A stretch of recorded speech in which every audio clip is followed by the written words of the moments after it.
Finally guys আজকে মুরগির ফার্মটা কমপ্লিট করতে পারলাম। আমার মতো কে কে অনেক বেশি এক্সাইটেড হয়ে রয়েছেন এই মুরগির ফার্মটা কমপ্লিট করে ছোট ছোট কিউট কিউট মুরগির বাচ্চাগুলোকে দেখার জন্য। তো চলুন আপনাদের সাথে শেয়ার করা যাক আজকে সারাদিনে কি কি কাজ করলাম। হ্যালো এভরিওয়ান, আসসালামু আলাইকুম। কি অবস্থা সবার, কেমন আছেন? মুরগির ঘরটাকে আজকে সুন্দর করে লাইটিং করানো হবে, চারদিকে সকেট বসানো হচ্ছে তার জন্য। আর আমি এখানে আপনাদের ভাইয়ের কাজে একটু হেল্প করতেছিলাম, সেটা দেখে তো সে হাসতে হাসতে বাঁচে না যে সে কি হেল্পটা করতেছে। আমার উল্টো সব কাজ উল্টাপাল্টা করতেছে, এই জন্য বললো যে হয়েছে তোমার কাজ করা লাগবে না, তুমি আমাকে দাও। আমি কিন্তু এই মুরগির ফার্মটা কমপ্লিট হওয়াতে অনেক বেশি খুশি। দেখেন গাইস আমি কেমন লাফালাফি শুরু করে দিয়েছি। এই তো কারেন্টের কাজ চলতেছে, এখানে সব ধরনের লাইট আছে, বড় ছোট থেকে শুরু করে সব লাইটই লাগবে, যেগুলো লাগবে সেগুলো এখানে নিয়ে এসেছে। আর এদিকে আমি হচ্ছে গিয়ে দুষ্টুমি করছি বসে বসে। আমার কাজ কি, আমার কাজ তো খালি দুষ্টুমি করা। তবে সবকিছু মিলিয়ে আমি অনেক খুশি ছিলাম যে ফাইনালি আমাদের ফার্মের কাজটা কমপ্লিট হলো। আপনাদের ভাইয়ার যে শখটা সেটা আমি ফাইনালি পূরণ করতে পেরেছি, এটা ভেবে আমার অনেক ভালো লাগতেছিল।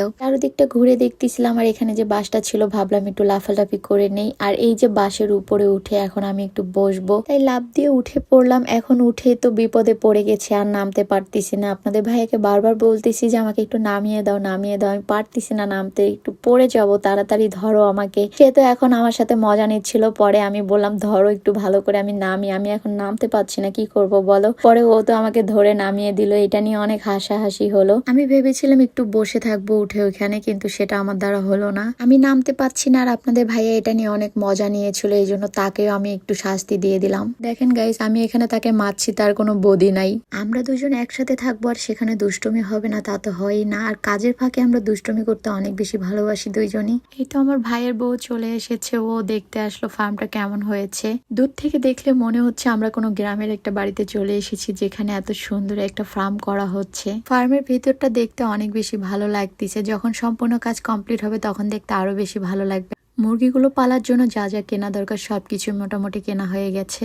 এখন আমার হাজবেন্ড ভুসিগুলোকে রোদ্রে ভালোভাবে শুকায় নিচ্ছে, কারণ এই ভুসিগুলোর উপরেই কিন্তু মুরগির বাচ্চাগুলোকে রাখা হবে। আমার মুরগি পালা সম্পর্কে একদমই আইডিয়া নেই, তবে আমার হাজবেন্ডের অনেক অভিজ্ঞতা আছে এই বিষয়ে। এই ভুসিগুলোকে আবার ভালোভাবে শুকিয়ে বস্তা করে রেখে দিতে হবে, যাতে যখন প্রয়োজন হবে তখন জাস্ট খালি বের করে আমরা ইউজ করব। আমার হাজবেন্ডকে দেখলে মনেই হয় যে সে গ্রামের কাজগুলো ভালোই পারে, কারণ তার এগুলোর প্রতি অনেক বেশি অভিজ্ঞতা আছে, যেমন মাছ ধরা, মুরগি পালা, পশু পাখি পালা, বিভিন্ন ধরনের এই সব কিছুর অভিজ্ঞতা তার খুব ভালো আছে। তার বাড়ি যেহেতু গ্রাম সাইডে, এই কারণে হয়তো তার এই অভিজ্ঞতাগুলো খুব ভালো। সে সবসময় হয়তো এইসব করেছে, এই জন্য আমি কখনো আগে পরে জানতাম না যে সে এত কাজ জানে। লাইটিং এর কাজ কিন্তু কমপ্লিট, সবগুলো লাইট জ্বালিয়ে দিয়েছে, কত ভালো লাগছে দেখতে। ওই দিন রাতে কারেন্টের কাজ শেষ করে আমরা বাসায় চলে এসেছি।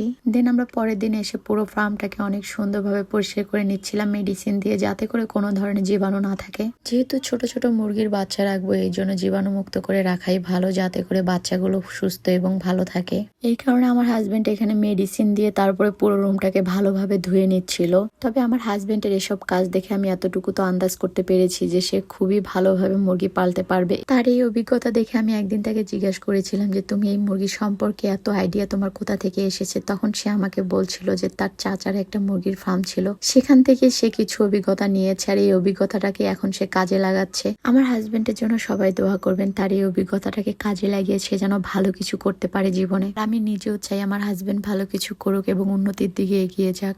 একটা মেডিসিন দিয়ে পুরো রুমটাকে তো ভালোভাবে ধুয়ে নিল, এখন কিন্তু সে চুন লাগিয়ে দিচ্ছে। এই পুরো রুমটাকে সে চুন লাগিয়ে দিয়েছে, যাতে করে এখানে আরো জীবাণু মুক্ত হয়ে যায় সবকিছু। এই জিনিসগুলো দেখার পরে আমার খুবই খুবই ভালো লাগতেছিল যে সে প্রচুর পরিমাণে কাজে অভিজ্ঞতা আছে এটাতে। আর মুরগির ফার্মটাকে সে অনেক সুন্দরভাবে চালাতে পারবে, এটা আমি খুবই কনফার্ম হয়ে গিয়েছি এখন। মুরগির ফার্মের ভিডিও আপলোড করার পর থেকে অনেকে অনেক ধরনের বাজে মন্তব্য করেছেন, তাদেরকে উদ্দেশ্য করে একটি কথাই বলবো, আমি কাজকে কখনোই ছোট মনে করবেন না। আর যার যে কাজটা করার অভিজ্ঞতা আছে তাকে সেই কাজটা করার জন্য অবশ্যই সাপোর্ট করা দরকার। আর আমি সেটাই করেছি। আমার হাজবেন্ড যে কাজটা করতে পারবে আমি তাকে সেই কাজটা করার জন্য সাপোর্ট করেছি, তার পাশে থেকেছি। আর তাতে যদি আপনাদের প্রবলেম হয়ে থাকে, আপনারা আমার ভিডিও ইগনোর করেন, বাজে কথা কেন বলেন, বাজে মন্তব্য কেন করেন?